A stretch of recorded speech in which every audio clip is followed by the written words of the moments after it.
Paul is the best for UK here. It's time for a new month. We're going for Sega Mega Drive or Genesis, if that's the way you want to call it. Game a day in August, every day a different Mega Drive Genesis game. We are looking at Sega 32 games and Sega 32X games and Sega CD games as well. So we're going to look at Sonic 1 first of all. Now Sonic 1 is a bit of a masterpiece. It's got a massive layer of multi-layer scrolling. It runs really smoothly, really fast for a 1991 game. Now you will notice on my video, hopefully if it's come across right, it's also got stereo audio. When you pick up rings in succession, it will go for the left channel and the right channel of your stereo system. Now I'm actually reviewing the PAL version of this, and you'll see two blue bars left, top and bottom, and it runs a little bit slower than the American version. But yeah, Sonic 1 is an absolute masterclass of a game.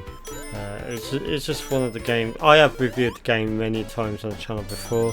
I thought I'd do it a bit differently this time for the 1st of August 2026, and it's what started off the Sonic character. Probably pretty much. It come out. I do believe it come out. Correct me if I'm wrong in the comments. I think it come out before the Master System version, and it really showed what Sega could do and Nintendo didn't at the time. Now this game has a lot of atmosphere. We've got later levels such as Labyrinth and excellent music in the game, and it just feels like really good for the atmosphere side of it as well. We are talking 1991 technology here, and absolutely amazing. What Sega pulled off was nothing short of incredible. I'll try and shut up a bit when I'm talking about the different levels, so you can actually listen to the music and appreciate that atmosphere for yourself.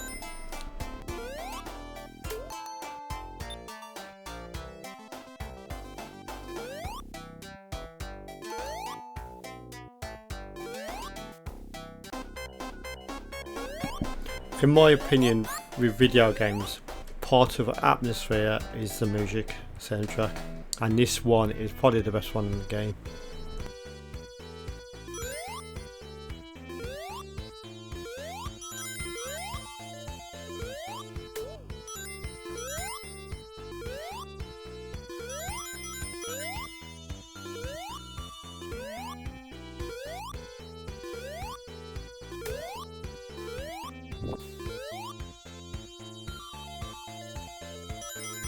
Interestingly, this is the same part of the game as the Master System Bridge Zone, which is also atmospheric. I love this thing where there's a wall blocking a massive wall of fire or lava on the left there. That always amused me. That's a strong wall.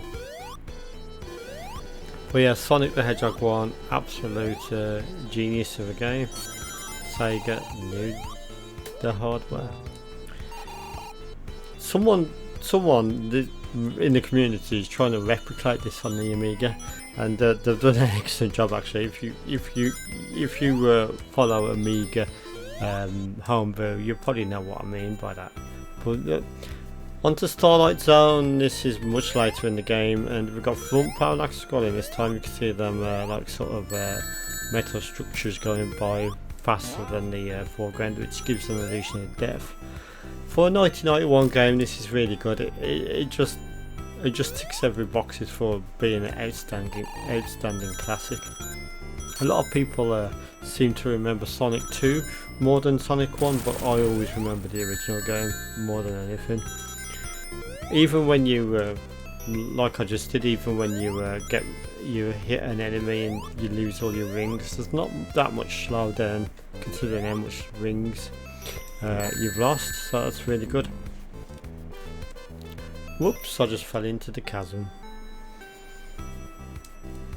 Again, another atmospheric level for the game. I think the music really does add to the atmosphere on this game.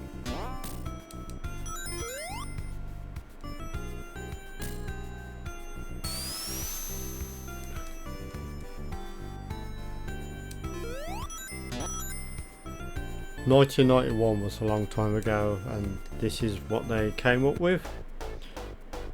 bit of spring yards on there, a bit more of like a pinball sort of area, like we can, oops, I didn't mean to do that, but more of a pinball sort of zone where we can bounce across things. The game's definitely got a lot of variety in the level designs, different acts and stuff. It's quite a small game, to be honest, but and it's quite easy to complete if you put your mind to it, but it's just an epic game, an epic adventure. It's the pinball things I mean, where it's like, it reminds me of pinball where you're bouncing across. Maybe this is where they got the inspiration for Sonic's Pinball later on, I don't know, I'm just guessing. Sonic 1 is truly a masterpiece. A bit of scrap brain now, we've got more of an industrial setting on this one. This is closer to the end boss. I do apologise if I give you any spoilers, but I'm sure probably most of the people who watch this channel have played through this game at least once, so if you haven't, I do apologise for spoilers, but yeah, this is more toward the end of the game, and even at this stage of the game they're thinking of new ideas. I'll reiterate, this is on a Mega Drive and it's one of the very early games, and you've got these pushing blocks and stuff. 1991, quite an early Mega Drive game. I know the Mega Drive came out before 1991, but this is where it's at. This is Sonic, this is what decent games are. Quality games that are really engineered well. So you're probably thinking, I think Paul is the best for UK, like Sonic 1. Yes, I do. I think it's been part of my life for a very long time. I mean, even them scary cogs trying to kill Sonic. Oh yeah, I forgot to mention about the bonus stages. Runs at a high frame rate and it just rotates like that. I mean, we are talking 1991, 68,000 Motorola technology here. I don't think the Amiga would be able to handle this, especially with all them birds and clouds flying in the background on opposite parallel levels. So yeah, the Mega Drive is quite good for that. Final Zone, this is like the end sequence, and absolutely again more atmosphere to add to the game, and absolutely what a game to start off August. This is the Final Zone boss. I do apologise for any spoilers if you wanted to play this from start to finish and you've never played it before. But yeah, that's Sonic 1 on the Sega Mega Drive. So what do I think of Sonic 1 on the Sega Mega Drive? Sonic 1 on the Mega Drive was and still is an absolute masterpiece, as I'll put on text there. Yeah, I'm going to agree with myself there. I did actually put that text before I decided to narrate it, but yeah, that's right. And yes, it's one of them games where it's got perfect atmosphere, and what's crazy about this game is the game fits in 512 kilobytes of storage space on the cartridge.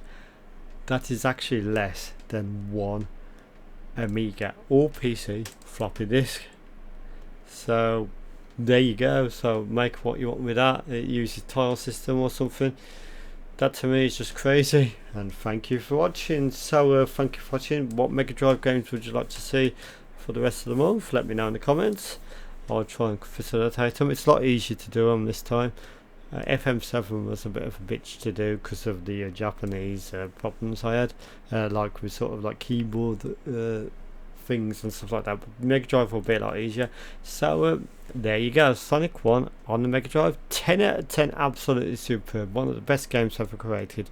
Thank you for watching, have a pleasant Saturday evening, and I'll see you in the next video. Bye.